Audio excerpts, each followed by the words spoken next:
So I'm not sure why Uber and Lyft don't have a database, right, and check riders against this database. Now this suspect has a history, right, which means not just once, of attacking Desert rideshare drivers, say the cops. This was not the first time a rideshare passenger attacked a driver. He was out on bail for a similar sexual attack court records show. So Desert Hot Springs, driven there many a times. A 20-year-old man suspected of sexually assaulting a rideshare driver at the conclusion of the ride while he was out on bail for a similar assault was being held in county jail without bail Tuesday. So the good thing is a hardcore shut him down. But the question that I have to these rideshare companies, why are these individuals able to get back on the platform and commit the same crimes and attacks again? Right? They don't have an answer for that. If the media would ask, no, spokesman didn't reply, right? Because they know it's going to get them into a lot of legal trouble. And this individual that was attacked the second time has a great lawsuit against them. Hey, what did you do the first time around to prevent this happening a second time to me? You did nothing. You failed. You have a massive lawsuit. Get yourself a really, really good attorney. If you need some names on attorneys, come to me, right? I know most of the California attorneys.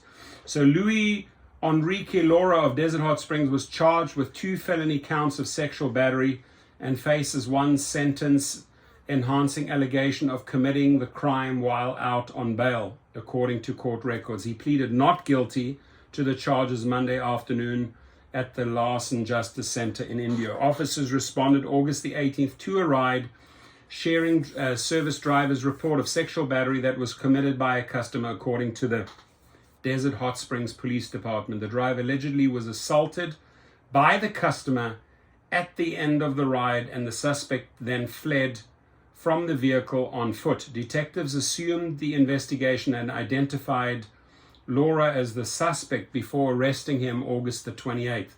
He was booked into county jail on $500,000 bail, but was subsequently released on personal recognizance. According to court records, he was charged with a felony count each of sexual battery and false imprisonment, according to court records, and pleaded not guilty to the charges August the 30th. Around 10:30 p.m. September the 27th, officers responded to a similar report from a rideshare driver, and based on the circumstances of the most recent assault, officers suspected the same suspect was responsible, right? So the police figured it out super fast.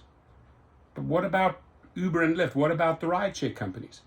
You guys don't know what type of acts these people have committed, right? You have so many databases to draw names from, right? You can cross-reference your database against their database and make millisecond decisions with computer programs.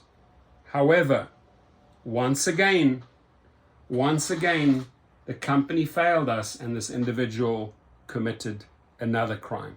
And sadly, I've made many videos of this nature, right? We've given them a lot of help, a lot of clues on how to do this. This is simple stuff, right? Run these type of queries. I've had engineers write these type of queries for my other companies as well. It is easy if you have a good programmer. You'll get names popping up and, oh, it shouldn't be on the platform. Laura was identified as the suspect the following day and was arrested at 13500 block of Don English Way. He was booked into the John J. Benoit Detention Center in Indio, where he remains held without bail. Good. Let them come down on him like a hammer. Right? Police believe there could be additional victims. If there are additional victims out there, listen up, Desert Hot Springs. I know this is tough, but you'll sink this guy, right? There's got to be more than 2 victims here, right? You'll sink this guy if you work together. By detectives, and urge any other drivers who may have been victimized to call SPD Detective Celia Romero. Thank you, Celia, for getting on top of this. You're doing more than Uber and Lyft could ever do, right? 760-329-2904, extension 394. If you have been a victim, please take action, right? There it is. Celia Romero, there she is. Contact her and help her out. The details will be at the link below. Your comments, please. Thank you.